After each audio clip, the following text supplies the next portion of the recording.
Good morning, wherever you are, and welcome to Black Mental Health Matters.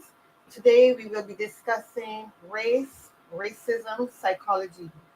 What is the African conscious? What is the Black African conscious movement? Joining me today is Dr.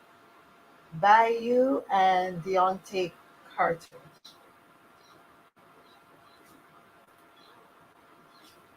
Hello. Good Good morning. morning Good and morning. welcome. So I'm going to let you tell the viewers a bit about yourself before we get into the subject matters. I'll start with Dr. Bayo. Is Well, Bayo or first, Bayo? Dr. Bio, but Dr. Bayo. BCW is the easiest because I have such a long last name. Um, First, thank you, Sonia, for having me. I am so excited to be here. I am a family medicine and urgent care physician, board certified, and also medical director of a couple of hospital systems here in Reno, Nevada. And so, my passion and joy is really raising awareness in hopes of reducing health inequities and disparities. And I'm also the founder of Beyond Clinical Walls, which is a video and podcast series that shares health information, health equity, and diversity and conversation through social media. So it's my honor to be here and share health information. Thank you for having me. You're most welcome. It's our pleasure to have you on the show today. And I'll now introduce you to Deontay Carter. Good And share morning, with the audience a everyone. bit about yourself. Yeah, yes. But good morning, everyone. My name's Deontay Carter. I'm a military veteran that served 5 years in the United States Marines, 3 years and 3 months in the United States Army. I wanted to dive deep into helping our culture, the African American Black culture, by doing victim advocacy. So I've been doing victim advocacy for 3+ years, helping survivors of sexual violence seek advisement, get the help that they would need through services. I'm just finished my bachelor's in psychology, just starting my master's in clinical mental health counseling, as well as clinical oh goodness, I'm drawing a blank. Basically, I would be doing clinical rehabilitation counseling, but then also I'm going to be going for my doctorate in psycho psychological supervision. So it's an honor to be here. It's an honor to be able to help. Sounds like I got a frog in my throat. This crazy weather in Ohio has been doing quite doing quite the number on my health as far as it goes. So look forward to this conversation. Thanks for joining us. I am Sonia Burt. I'm a licensed spiritual practitioner with Centers for Spiritual Living in Colorado. And what I do is basically work with persons from that psychological and soul trauma that they would have experienced. That's what I focus on, the from a psychological perspective, but yet still spiritual and from the soul, going deep into traumas from wherever they would have arrived from. Today, as I said, we're discussing race, racism, psychology. What is the African Black conscious movement? And I'm going to start with Deontay. Could you give me a definition for, or share with me your definition for Black consciousness? What does it mean to you? Well, excuse me, black consciousness to me, I just feel like it is having the awareness of your culture, having the awareness of what you bring to the table as a professional, as a person, through the African American experience, um, Black experience, but then also being very transparent of what the vantage is out in the public world of how and be realistic about what disparities are out there against our culture, but then also being able to channel and being able to provide some hope and opportunity for our culture through various different measures of pointing, being able to guide services for anyone that is in pretty much a place that is leaning towards trauma regarding anything that's regarding with that's happening in the public, whether it's police brutality, whether it is gross practices with being not treated the way that you would want to be treated in medical or a professional realm of expertise. So just being well-rounded of who we are as a community, as a culture, as a melting pot, but then also being there to help in the process of what disparities are within society through societal norms. Thank you, Deontay. And Dr. BCW, what is your take on Black consciousness? How would you define Black consciousness? I really like to hone in on health because that's my realm. And so I'm going to really spearhead it to that piece. And so as Deontay mentioned, it's that what we carry with ourselves as far as knowing as being Black and African or whatever ethnicity or race that you identify with. And so when we talk about Black consciousness and we talk about health, there are so many different things that we really have to face in the healthcare system. And so by that, I mean, when we go in and seek care, how are we perceived? And we think about it and we carry it with us, each time we're trying to get help for ourselves. And so for me, it's really important to find ways to remove race-based algorithms and so forth that are really exacerbating the things that we have to carry in our Black consciousness. So that's what it means to me in the health realm, and really trying to find ways that when we seek care, that we are seen as an individual, as well as, although our race we should be prideful for and so forth, but it shouldn't impact how we get care or seek care. And that's what I'm hopeful for, that when we see somebody in the healthcare system, that our treatment is the same as everyone else, that the color of my skin does not decide what type of care I should get.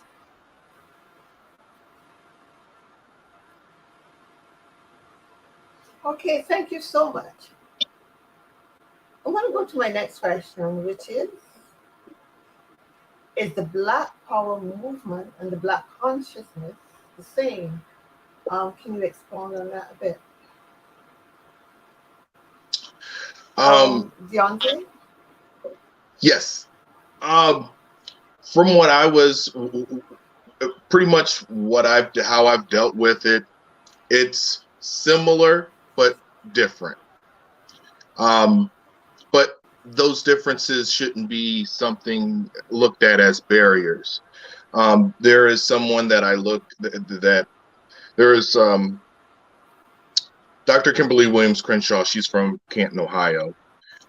She came up with the concepts of intersectionality, and I really feel like it shouldn't, because if our mental health isn't together, our physical health is going to plummet if we're not, and vice versa. So it's that much more important to be able to have that balance of saying it is okay to come to a practitioner that is well versed with mental health to help you through arduous times regarding trauma. But then also too, if on the physical aspect, letting something physical linger can potentially be can harm the mental health as far as it goes. So I bring up Dr. Kimberly Williams Crenshaw because we as human beings, we as African Americans, African, whatever our nationality we identify is, it's going to be crossed with so many different intersections. So take me for instance, I'm an African American man.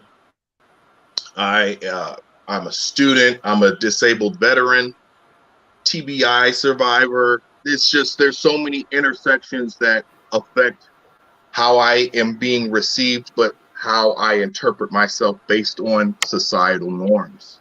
So there's just so much to unpack with how you're being looked at and received in society, and it shouldn't be there shouldn't be anything disparate.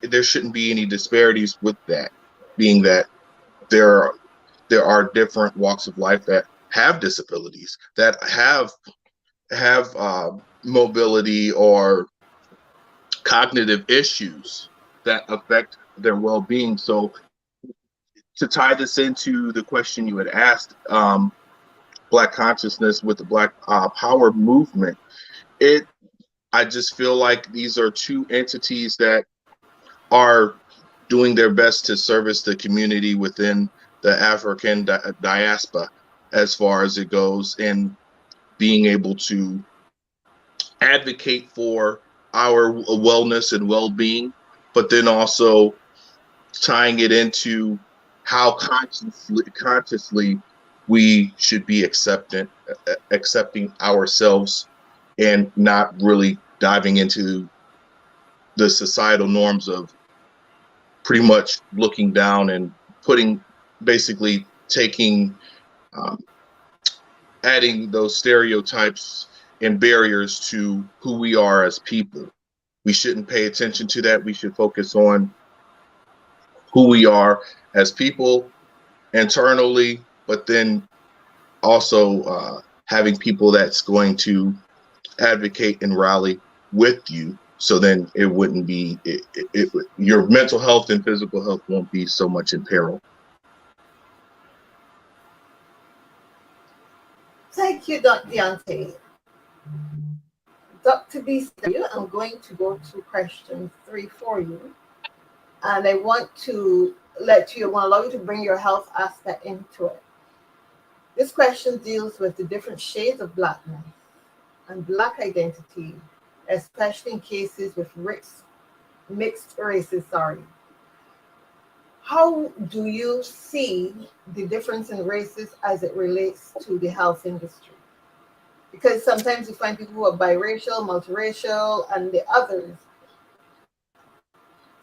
are Black, as in Black that you can identify as Black, treated any different from a Black who's identified as a light Black? Are there those differences within the healthcare system?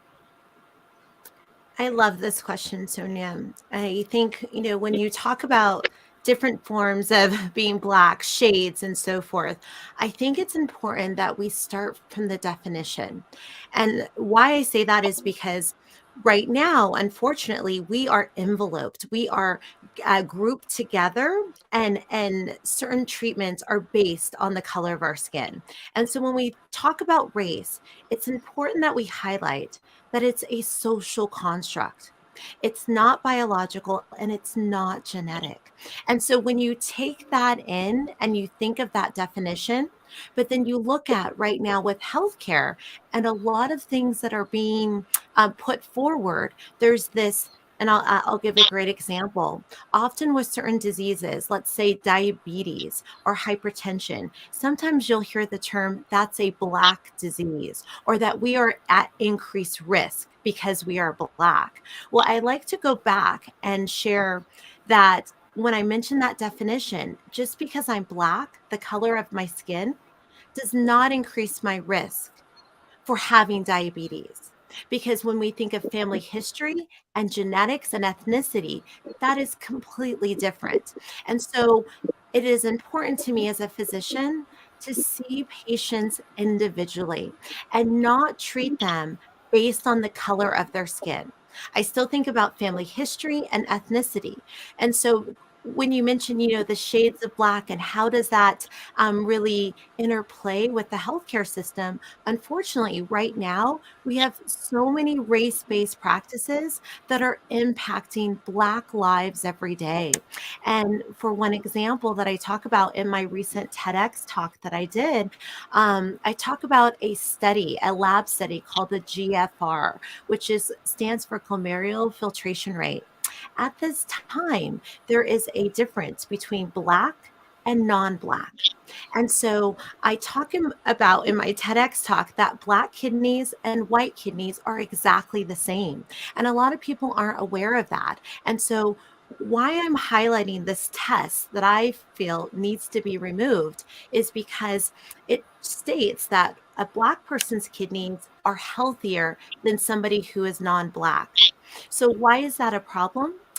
If someone's kidneys is considered healthier just based on the color of their skin, it puts them at a disadvantage for a diagnosis sooner. And we know right now that Black people are dying at a disproportionately higher rate of kidney disease. So if you have a test that when you get your blood drawn, your kidneys are considered healthier just based on the color of your skin, you won't be able to get on the kidney transplant list or have medications as soon as other people. And so that is why I like to highlight these tests that often people are not aware of. And so going back to your question, the color of our skin should not be a determinator of what type of care we receive. I agree with you on that. Totally agree with you on that. I'm going to bring the question back to Deontay in its original form, and that is, there are varying shades of Blackness and Black identity, especially in the case of mixed races. And I would have posted an article in the chat on a town in, I think it's Idaho, where there are persons who are physically white, but who identify as Black. And I found that to be very interesting in that you can look at them and you can see that they are white, but yet still because of their family history, their heritage, they have been identified as Black. And coming out of that article, one lady was saying, my mother states that I am Black, therefore this is how I identify. And one of her daughters chose to identify as white, and her argument was, I have blue eyes, that makes me white. Although going back into the American history, that one drop of Black, I Black. And I'm asking Deontay to share your thoughts on this and the psychological impact that this would have on a group of people who are visibly of one race, but yet still identifying with another. What are your thoughts on this from a psychological perspective? The psychological perspective of identity, it's quite frankly is rooted into your heritage and how you grew up and what you were around. So if someone feels as if they have been rooted in African American heritage, no matter the shade of their skin, they shouldn't be criticized or ostracized because of the lineage that they were able to identify through DNA or what have you, through whatever services that is a company to utilize and find out your ethnicity, your culture. So it's ultimately dependent on that person that identifies as such, but then also it's not. There's a lot of society-based. There's just so much society-related that is tied into how someone identifies, and the scrutiny behind it sometimes either keeps that person from talking and basically keeping to themselves about how they identify, or there are different organizations that help with being able to explore and make it be known that it's okay to identify with your culture, but it shouldn't be a topic that is looked down upon, being that it is a part of someone's identity. And if someone wants to identify as such, they shouldn't be criticized or ostracized by other cultures, and basically let down or put down because of how they identify. I think what I wanted to hear was, is there a psychological terminology for persons who identify as white when they're Black, and for persons who identify as Black when they're white? And what I'm hearing is that I know it's a tough question. Even for me, it is a tough question. But I know in the USA you have so many issues with race and who belongs to what races. Whereas here in Barbados, if racism does exist, and I believe it exists, it's very subtle. Well, that's the thing. I know that. I'll go ahead. No, I was going to pretty much what I was going to say was I'm just starting out as an MED student for to become a counselor. So it's we haven't really dived too deep into the psychological aspects of how a person identifies.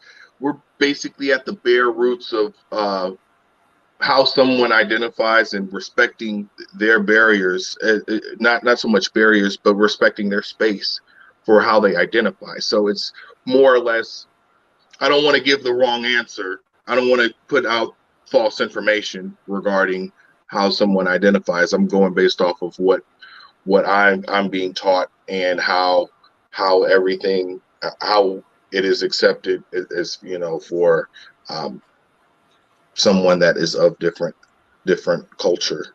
So I just didn't want to put out any false information. Fair enough. I respect that.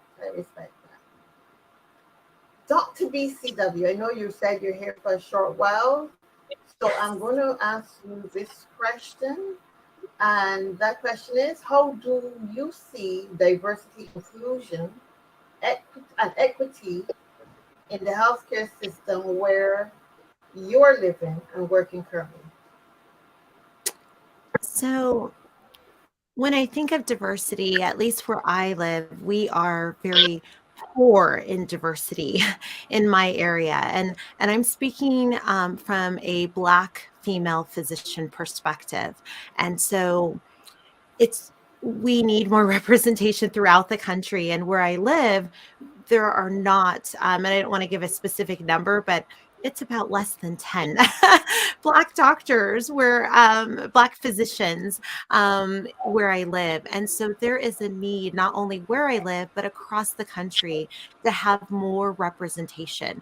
And then when I think of diversity, equity, inclusion, and belonging, I can't not say, often we hear about social justice and all of the things that are happening in this time, which have been wonderful.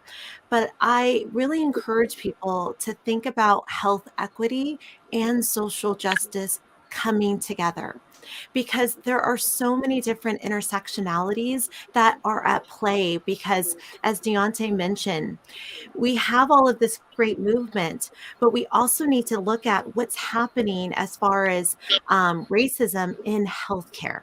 And so if we don't look at the inequities and disparities and the racism that's happening within the healthcare system, and we only focus on social justice, we're missing a huge piece that needs needs to be a part of this movement. And so I think of DEIB should include health equity, because I often say your health, mental and physical, is your most prized possession. And so as we're making headway with social justice, health equity needs to be a part of that. So I hope, in the near future that health equity is a part of the conversation, because that part needs to happen in every aspect as we're trying to improve or move that needle in DEIB work. And so I appreciate you, Sonia, for having me. Sorry, I have to leave. But I do want to state, if anyone would like more information about some of the race-based practices that I mentioned, please take a look at my TEDx. I know Sonia, I believe, has the link. I'd love to share it, because it's all about the more you know, the more you can advocate for yourself each time you seek care. And so in my TEDx, I talk about several race-based practices that are there, as well as I have free content available through my series Beyond Clinical Wall. And I talk about a plethora of diseases. And my goal is just to help people in any way that I can. Thanks so much for being Dr. BCW, and I'll definitely share your information on my own social media platforms so that we can get the word out there about healthcare and the need for Black persons to advocate for their rights as human beings to have adequate healthcare.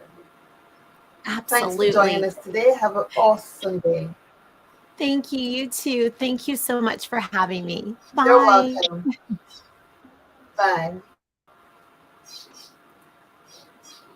Okay, that was Dr. BCW, and she's new to our broadcast, but she has her own TEDx show. I'm going to make sure and post it so that persons can take a look at the work that she's doing on the behalf of people of color. So that leaves Deontay and myself to carry this discussion forward. Oh, yes. And I'm going to go back to the biracial, because I know that when I did my research and I read on Stephen Biko, who more or less started the Black consciousness awareness movement in South Africa, that he included Asians and other people who were non-Black. And I know that the world is changing. We're interacting more and more with each other. So my question is, are you finding a lot of interracial relationships? My question is about biracial people.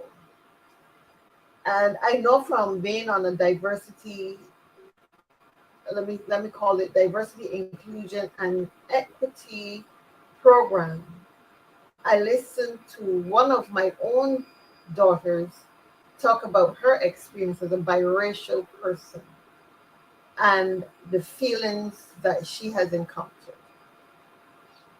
In your work, have you encountered persons who feel that they don't belong, but they just straddle in the fence? They belong nowhere because they're biracial.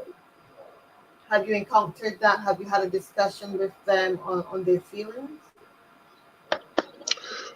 For the most part, it was more geared towards being multiracial populations. People, they felt that they can identify with both, at least up here in the state of Ohio. Some of the people that I have talked with and had conversations with as a victim advocate, they identified as biracial, multiracial, and they were able to,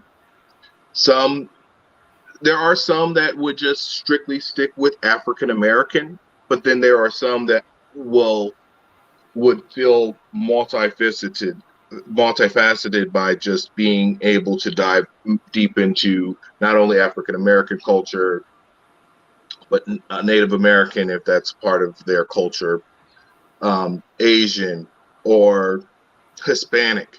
So it at least in Ohio, it's more or less there's people that are wanting to get a full understanding of what is all connected with their culture, after doing like a DNA test and being able to see that, okay, I'm this percentage of Hispanic, this percentage of African American, or better yet, of Nigerian or Senegalese, what have you. So they would want to get an idea and understanding of how that culture is viewed and recognized, and different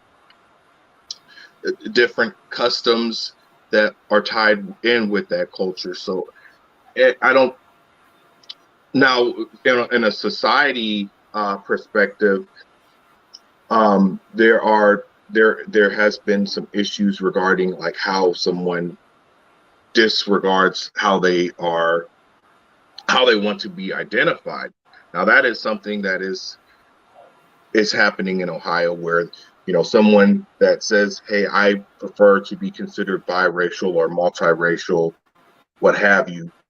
So some society groups would just disregard and just choose not to. Well, I wanted to hear what the psychological impact of as though I don't belong anywhere, especially maybe in situations where grandparents, let's say you are biracial, black and white mix, and your Caucasian grandparents do not accept you. You're not welcome to their or you are ostracized because you're black. Let's say that is a situation. Have you in your studies come across situations like that? I have not yet, but I have heard. I have heard friends of friends that have dealt with something similar, as such, having other family members basically say, well, my son, my daughter consorted with someone of a different ethnicity. We don't accept that, and we don't view you as family.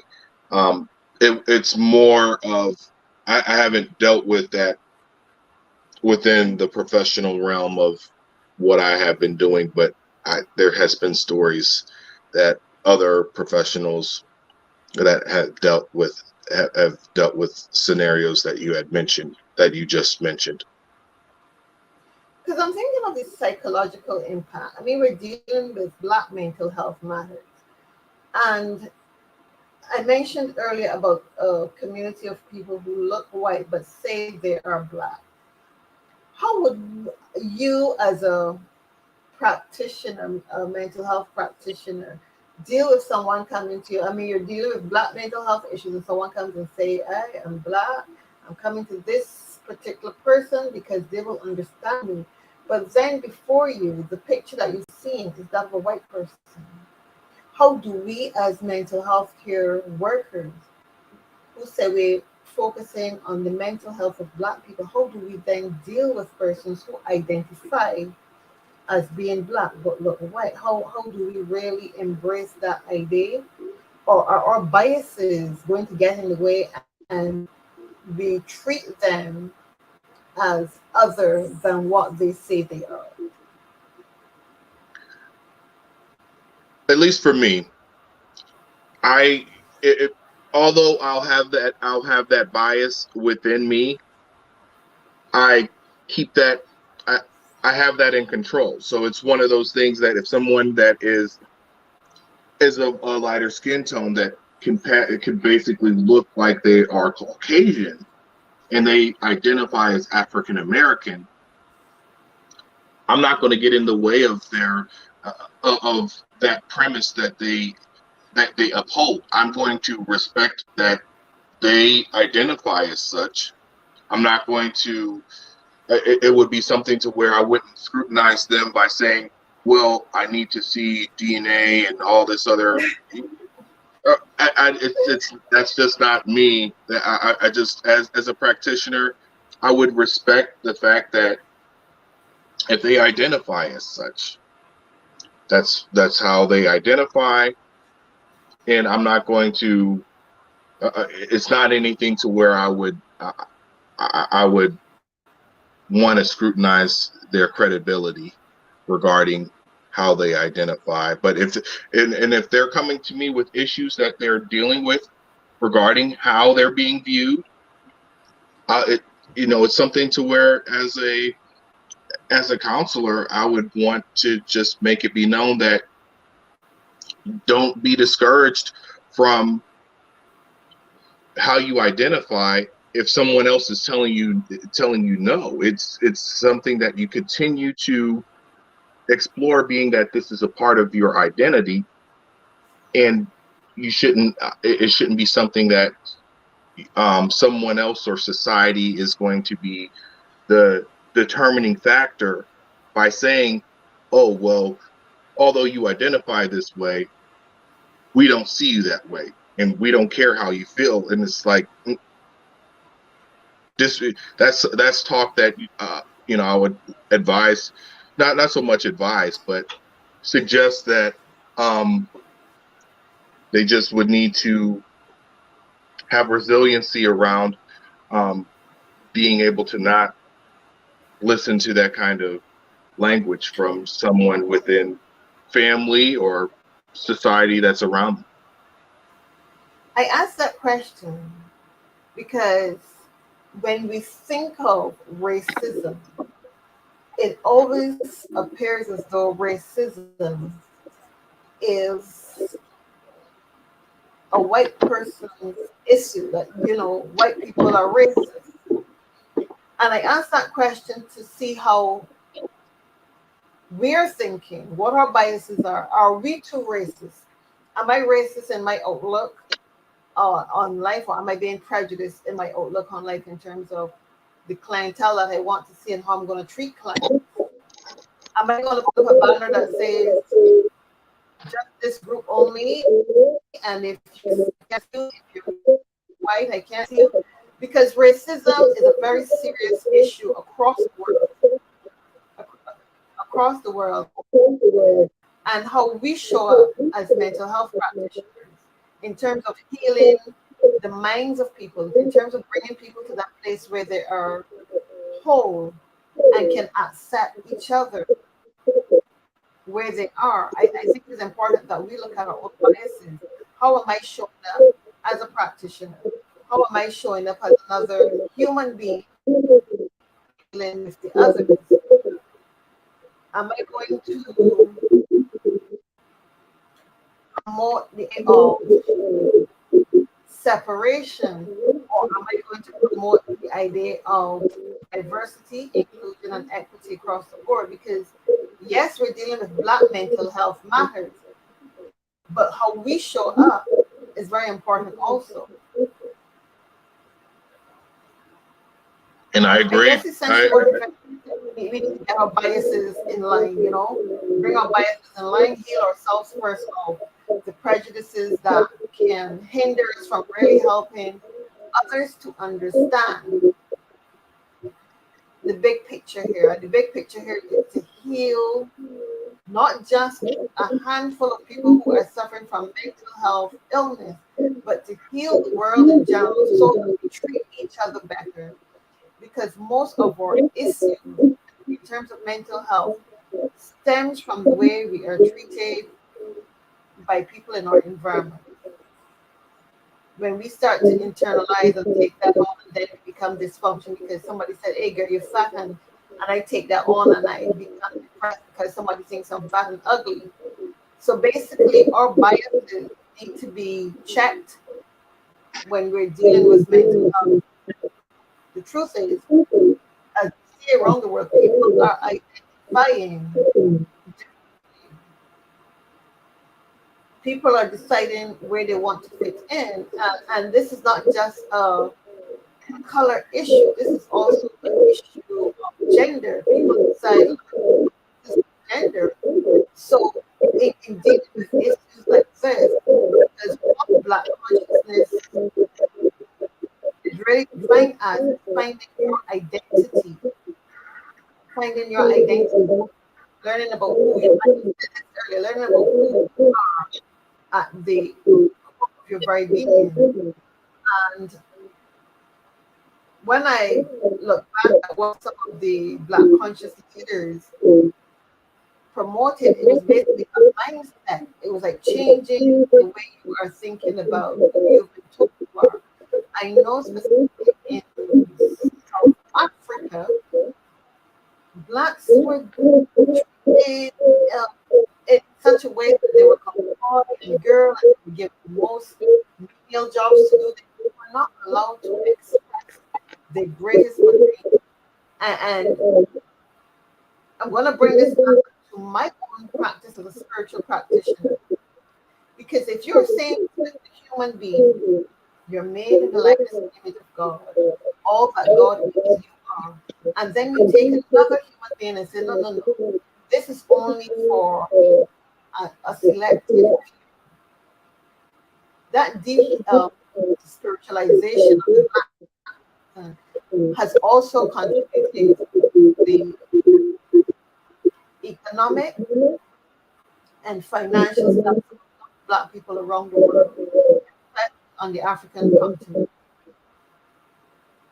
And I think that we have struggled really hard to gain economic power. For me and where I sit, it has to do with working with the mind, healing the soul of trauma, teaching people to believe in themselves, teaching people to understand what it is to be Black, and that Black does not mean that you are not worthy of all the good there is in the world. And with that, I'm going to ask this question to you. In an ideal world, what would mental health look like from a Black conscious person? I feel like from a Black consciousness perspective is having that level of acceptance to each person and how they identify and how it shouldn't be the severance of well, this only applies to this person because you identify this way or whatnot. But there are certain things. There's going to be certain portions of how someone identifies that is only for a certain population. So take me for an example. I am I had a traumatic brain injury, and there's certain cares, there's different kinds of treatment and therapies that I have to go through versus someone else that identifies as, because I identify as multiracial, being that I have just a wide range of different races within who I am. And it shouldn't be, there's going to be certain things that are impairments, disabilities that are on different people that there's going to be that aren't going to be with, say, for instance, yourself or someone else. It's not going to be anything to where you're not going to be able to you're not going to be able to have that it's not going to be something that is going to be uniquely everyone is going to have a unique set that they identify with, and it just depends on who on what disability or any kind of accommodations that are tied in with who that person is. But then also the accessibility of that should not be disenfranchised. So if someone is saying, hey, I'm a double amputee,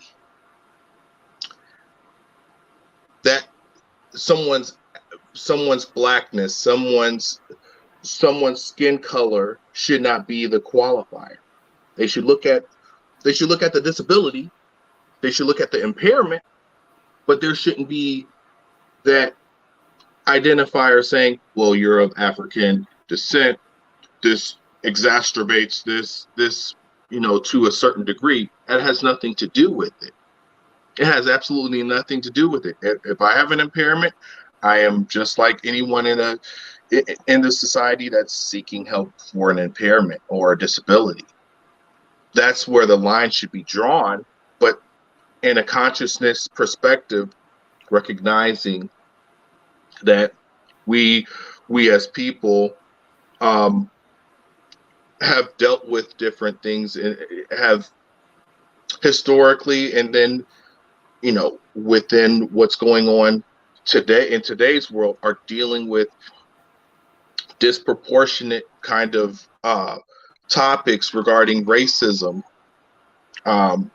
redlining here in the United States, disallowing someone to not be able to get a home and be able to get a home and get a home loan, and because of a certain neighborhood, because of the color of someone's skin. And it's like, that shouldn't be an identifier in that way to basically segregate societies. Thank you, Deontay. I'm going to share some of the comments posted in the chat. Eyes Wide Open 360 said, love what Dr. BCW said previously regards doctrine disease to a race. And there was another one here. Yeah, thanks for sharing that kidney example. And I think that was really great of her to share that kidney example. That was awesome. Because very often you hear that this is a Black disease, this is a white disease, this is a Chinese disease. And the human body, as we know, they're all constructed primarily the same way. And with that, I would like to share with our audience, I don't know where I'm getting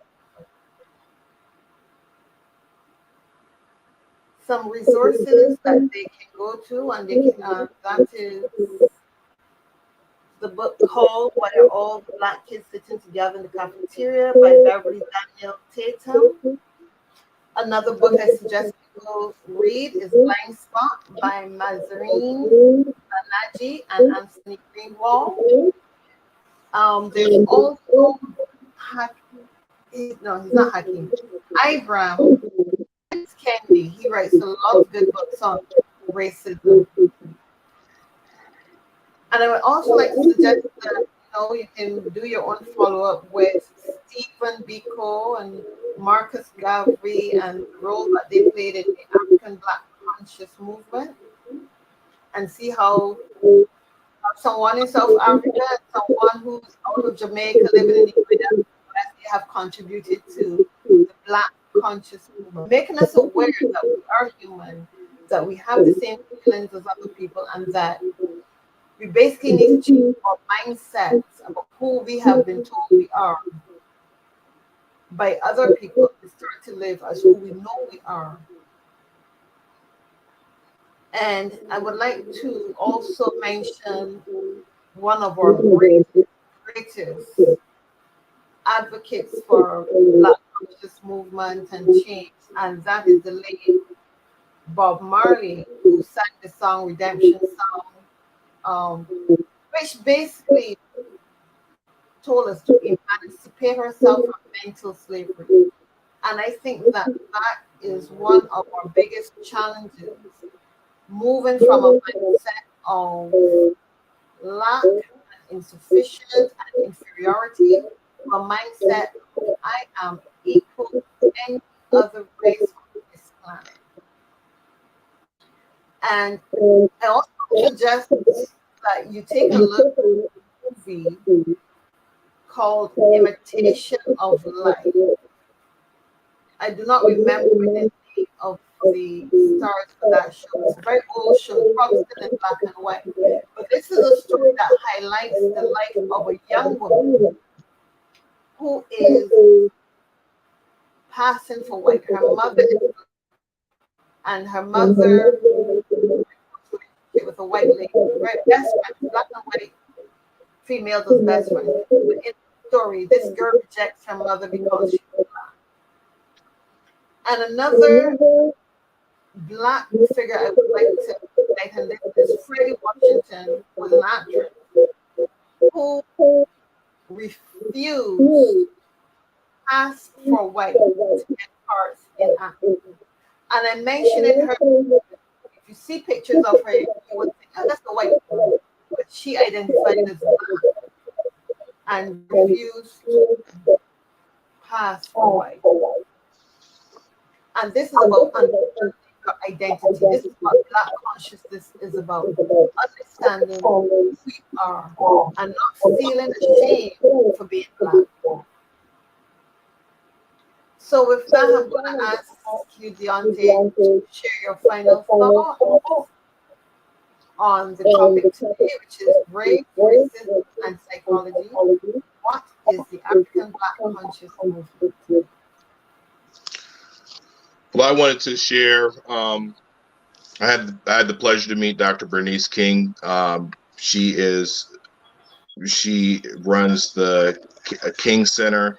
She is the youngest daughter of Dr. Martin Luther King, and she has a book called "It Starts with Me." And she is the author of this book, and it's pretty much highlighting the topics that we have talked about. The acceptance of who we are and our identities, and there's a beautiful illustration on the back where it's just a melting pot of just different nationalities. And I really want to just mention that it shouldn't be anything to be where our race should not be alienated, or any other race should not be alienated and looked at as a community, a culture, a population that is that much different. So then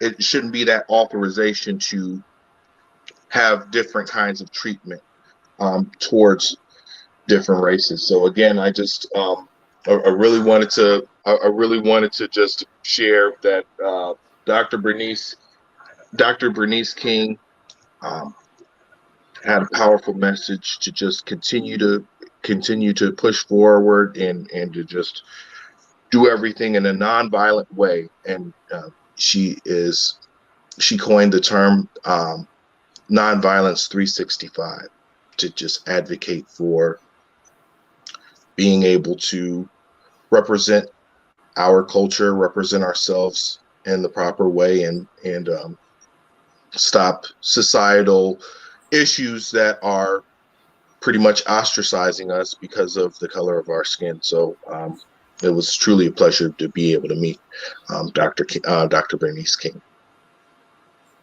Thank you, Deontay. It is at this time I want to thank the audience who joined us and supported us by being here online with us, for tuning in to Black Mental Health Matters. It is through you that we are promoting the idea that we matter, Black mental health matters. If you have a society of persons who are mentally well, you're going to have an productive society. And this is the hope that I have for all humanity, not just for Black persons, but for all humanity, that we are mentally well, that our mind is in a great place. And with that, I'm gonna just say this to each and every one of you here: heal your mind, heal your life. Thanks for tuning in and listening.